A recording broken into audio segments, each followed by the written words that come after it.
We noticed that. Yeah. And then my next school was flight engineer training at Little Rock Air Force Base. So that was specific for C-130s.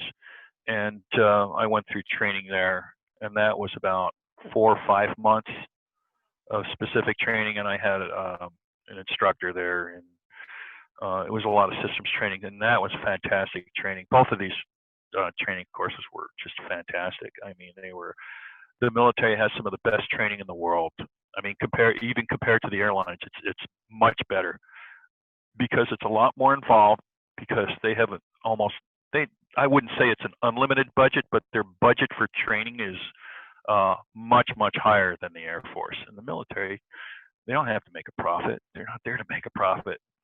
So, not like the airlines where they have to training actually hurts their bottom line. The more they train, the more it's going to cost them. And so there has to be a balance there at the airline. And I'm not saying that the airline training is bad by any means. It's not. It's just that they have to balance training and cost, because if they put too much into training, do too much training, it's not going to give them a whole lot more benefit, and it's going to hurt their bottom line. They can put themselves out of business. Yeah, we've seen this over the last 20 years where you and I started out we started out in the same regional, and we've seen this as time goes on. They used to spend 2 or 3 days on a particular subject, the systems or what have you. Right. And then now with AQP, everything is so streamlined. It's like, okay, we got 2 hours to talk about this, 2 hours to talk about that. And you're out. Yeah, there's a significant cost to training. But back in the military, they shovel those funds like they're baling hay. I mean, the training devices and the amount of money that was sunk into the training in the military was just incredible. I mean, and not just that, the instructors and almost everybody that was a part of those training programs were completely dedicated to the training. I mean, they were some of the best instructors and some of the best training I've ever gotten, not just because of the budget, but because of the people involved were so dedicated to it. Yeah. And it was truly a privilege to be able to get that training. It was the best training I'm never going to have to pay for. And flight engineer training at the time was called $1 million training, because that's what it cost. Wow. For each flight engineer. And it was really, really good training. I have criticisms of the Air Force, some of the ways they do that being, in the Navy, but I still, have to say it was the best training, some of the best training I've ever received. And so I went back to the same squadron I left. As a real operator, I went back as a flight engineer. And so now I moved from the back of the plane to the front of the plane. And then I stayed up in the front of the plane for the next 17 years as a flight engineer. So I flew the C-130 for another 4 years. And then I transferred from PQ-4 in Patuxent River, Maryland, across the base. I didn't leave the base. I went to Force Warfare Aircraft Test Directorate. And this was one of the squadrons. They actually didn't call it a squadron. They called it a directorate. So this was a test directorate. So this was one of the squadrons that does testing on new aircraft that come into the Navy. Oh. Patuxent River, Maryland was the Naval Air Test Center, NATC is what we called it.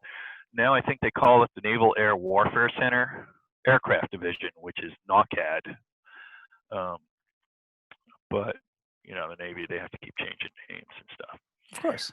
So there was a lot of test squadrons there, and I was attached to Force Warfare Aircraft Test, and attached to the R&M department, which stood for Reliability and Maintainability.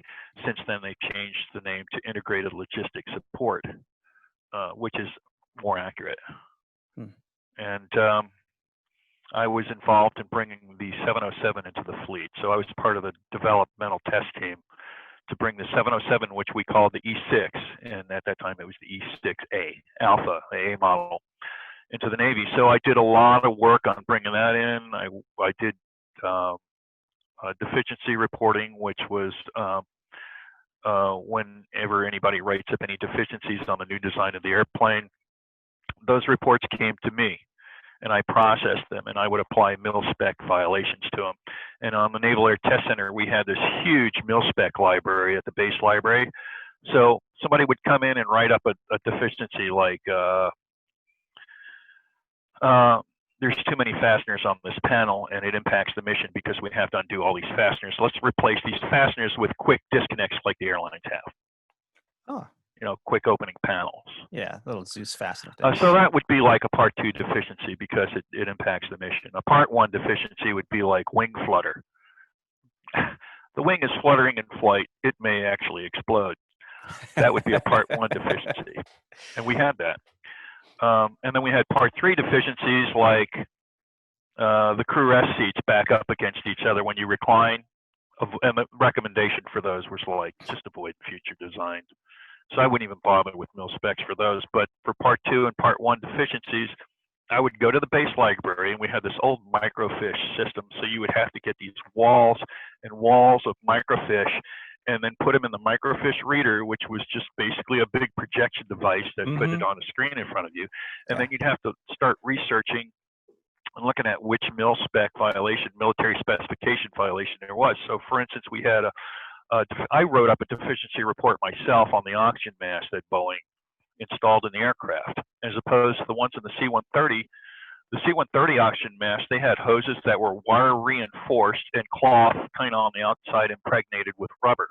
So they were very tough oxygen hoses. And if you're wearing an oxygen mask and you're crawling around in the lower spaces of the airplane with a fire extinguisher in one hand and a flashlight in the other looking for the fire or smoke or whatever device is smoking, and you happen to put your knee on the oxygen hose on the C-130, you're going to feel it with your knee. It's going to hurt, but it's not going to collapse the oxygen hose, and you're going to be able to continue to breathe.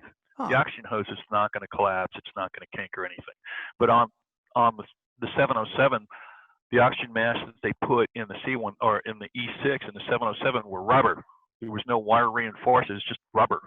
It looked kind of the same, but I could collapse the hose with my just two fingers. I could just pinch it close like that. Sure. You couldn't do. There's no way you were doing that with the oxygen mask on the C-130, and I found a military specification violation for that, so I would apply it. I applied it to that and recommended going to the oxygen mask we were using. So I would process all these deficiency reports. So you were really a key player in the development and improvement. I was just one of the key players because there are so many different components of testing an airplane. I was like just one, and basically I would receive these reports from the fleet or from the testing personnel. They would write this stuff up, or I would write up because I was doing test flights as well. I was participating in this. So they'd all travel out to Seattle from Patuxent River and go to Boeing Field, and that's where I worked. And we worked down in the south part of Boeing Field, which was south of the Museum of Flight there. We called it the MAIF building, which was M-A-I-F. MAIF. It stood for Mission Avionics Integration Facility. And so that's where our offices were. And that's where if you ever go to Boeing Field, you can see that's where all the military planes are parked, down in the southwest corner of Boeing Field, just south of the Museum of Flight. So right now you have all the KC or the KC-46s, all those 767s, and whatever else they get, and the P-8s, the Poseidons. So that's what they're working on currently. But back when I was there, it was just nothing but E6s. Occasionally you'd see any AWACS in there, in and out. And occasionally you still see some of our E6s in there. Boeing wants to look at something, or they want to just tweak something or whatever. Yeah. But that's where we worked, and that's where I worked. That was my first experience in Boeing Field. And that's where I worked. And that was from 1988 to 1990 something.